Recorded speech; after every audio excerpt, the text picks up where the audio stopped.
काल। बच्चों, आज आप लोग काल का अध्ययन करेंगे। क्या आप जानते हैं कि काल किसे कहते हैं? नहीं, कोई बात नहीं।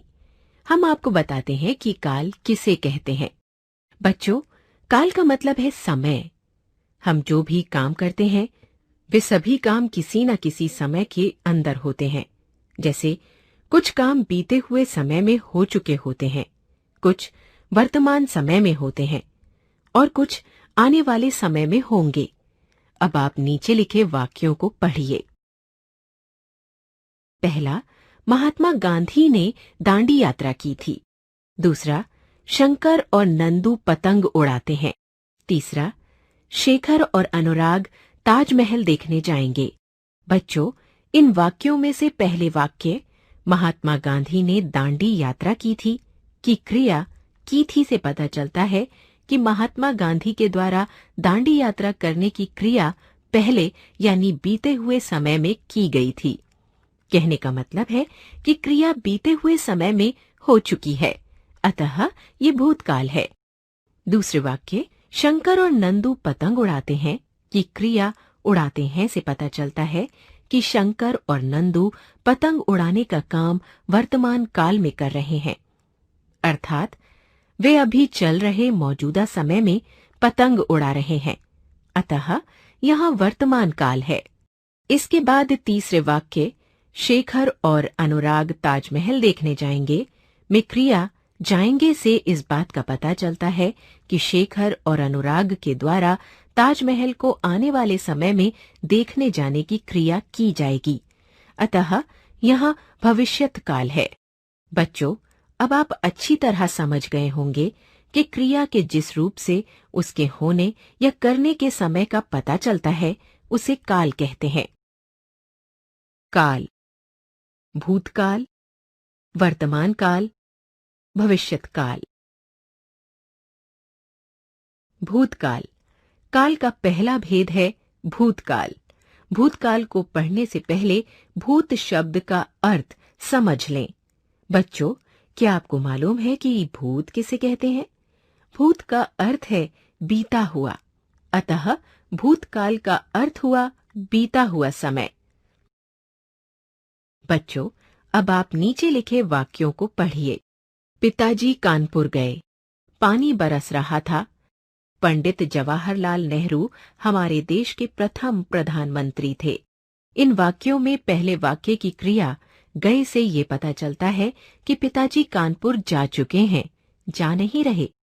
दूसरे वाक्य पानी बरस रहा था में बरस रहा था से इस बात का बोध होता है कि पानी बीते समय में बरस रहा था, इस समय नहीं बरस रहा है।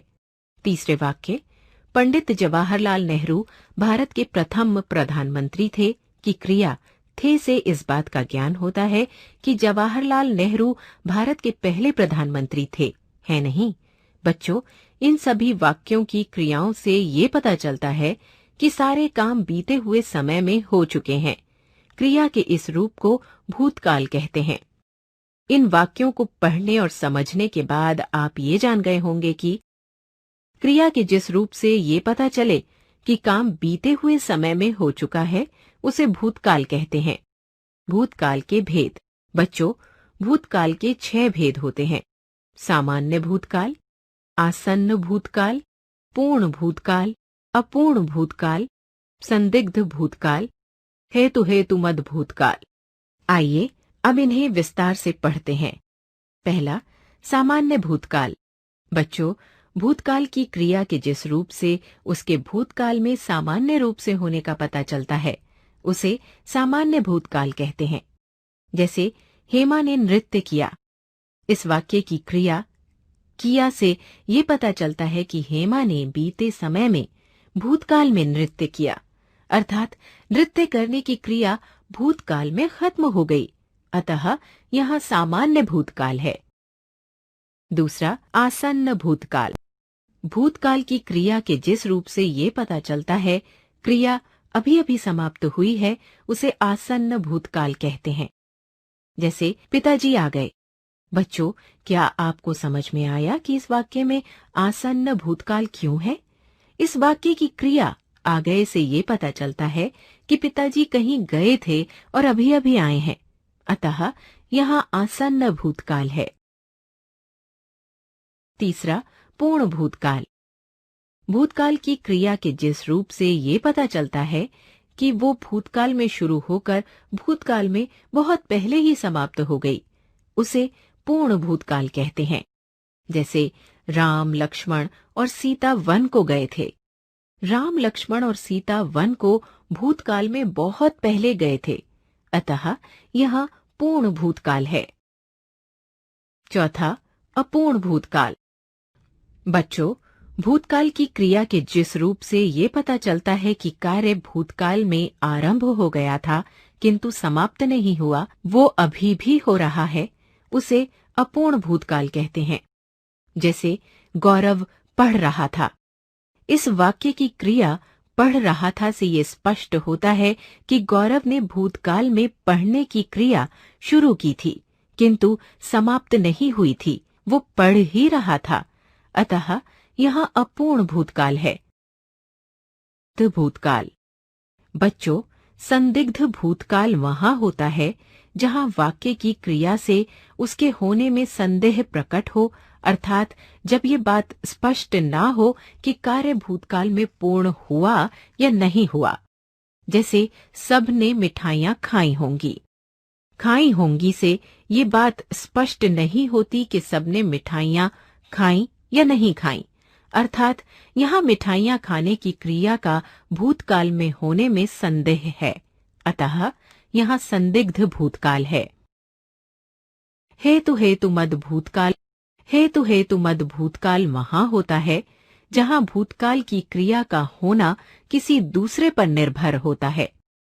जैसे यदि मौसम साफ होता तो खेल होते।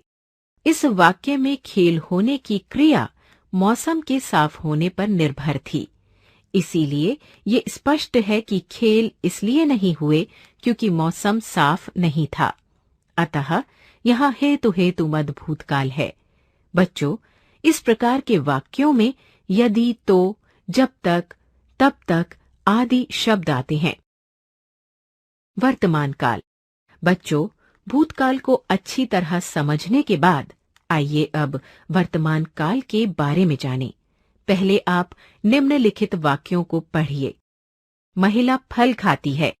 पक्षी आकाश में उड़ रहे हैं। घर में पूजा हो रही होगी। बच्चों, इन वाक्यों में से पहले वाक्य की क्रिया खाती है से पता चलता है कि महिमा द्वारा फल खाने की क्रिया वर्तमान में की जा रही है। दूसरे वाक्य की क्रिया उड़ रहे हैं से ये स्पष्ट है कि पक्षी वर्तमान में अर्थात इसी समय आकाश में उड़ रहे हैं। इसी प्रकार तीसरे वाक्य की क्रिया हो रही होगी से ये स्पष्ट हो रहा है कि पूजा होने की क्रिया भी वर्तमान में ही हो रही होगी। इसे वर्तमान काल कहते हैं। बच्चों, अब आप समझ गए होंगे कि क्रिया के जिस रूप से उसके वर्तमान में होने का पता चलता है उसे वर्तमान काल कहते हैं। वर्तमान काल के भेद। वर्तमान काल के 3 भेद हैं। पहला, सामान्य वर्तमान काल। दूसरा, अपूर्ण वर्तमान काल। तीसरा, संदिग्ध वर्तमान काल।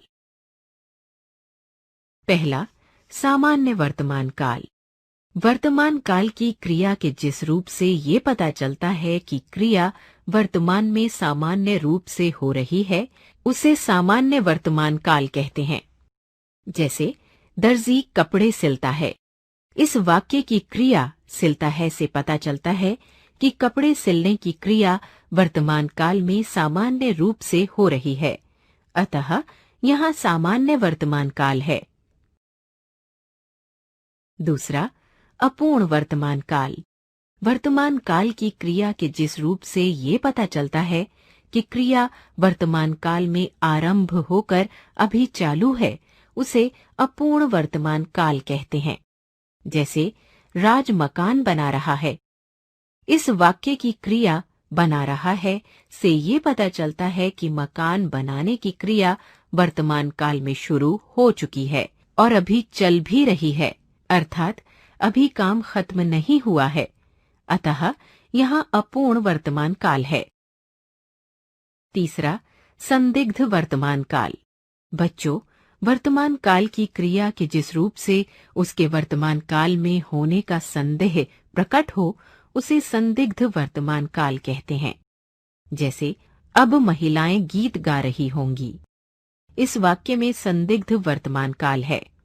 वो इसलिए कि वाक्य की क्रिया गा रही होंगी से ये पता चलता है कि ये बात निश्चित नहीं है कि महिलाएं गीत गा रही हैं।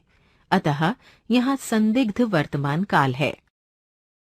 भविष्यत काल।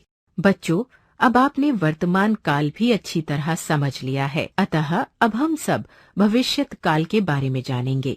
बच्चों, आप निम्नलिखित वाक्यों को पढ़िए। दादी जी हरिद्वार जाएंगी। श्याम सुंदर जी भाषण देंगे। इन वाक्यों की क्रियाओं जाएंगी तथा देंगे से क्रमशः इस बात का पता चलता है कि हरिद्वार जाने तथा भाषण देने की क्रिया आने वाले समय में होगी। इसे ही भविष्यत काल कहते हैं। अतः क्रिया के जिस रूप से ये पता चलता है कि कार्य आने वाले समय में हुआ है, उसे भविष्यत काल कहते हैं। भविष्यत काल के भेद। भविष्यत काल के निम्नलिखित 2 भेद होते हैं। पहला, सामान्य भविष्यत काल। दूसरा, संभाव्य भविष्यत काल। सामान्य भविष्यत काल। भविष्यत काल की क्रिया के जिस रूप से उसके भविष्य में सामान्य रूप से होने का ज्ञान होता है, उसे सामान्य भविष्यत काल कहते हैं। जैसे, कविगण अपनी अपनी कविता सुनाएंगे। इस वाक्य की क्रिया सुनाएंगे से इस बात का पता चलता है कि कविता सुनाने की क्रिया भविष्यत काल में सामान्य रूप से होगी। अतः यहाँ सामान्य भविष्यत काल है। संभाव्य भविष्यत काल। भविष्यत काल के जिस रूप से उसके भविष्यत काल में होने में संदेह या संभावना प्रकट हो, उसे संभाव्य भविष्यत काल कहते हैं।